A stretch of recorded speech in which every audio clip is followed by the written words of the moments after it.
350 crores పెట్టి Reliance ఈ brand దగ్గర 50% స్టేక్ కొనింది తెలుసా? అది కూడా బ్రాండ్ స్టార్ట్ అయిన 3 years లోనే.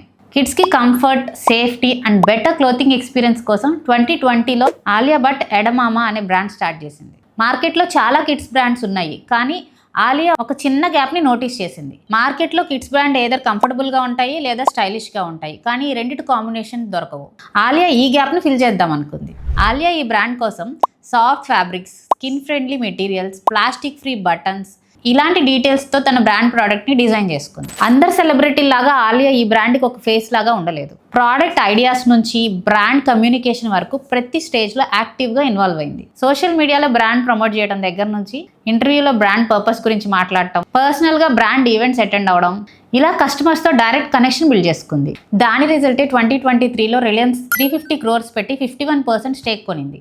అదే ఈ బ్రాండ్ని నెక్స్ట్ గ్రోత్ స్టేజ్కి తీసుకెళ్ళింది. ఇక్కడ మనం తెలుసుకోవాల్సింది ఏంటంటే, సెలబ్రిటీ ఫేమ్ అటెన్షన్ మాత్రమే తీసుకొస్తుంది, కానీ founder involvement and customer trust brand long రన్లో నిలబడుతుంది.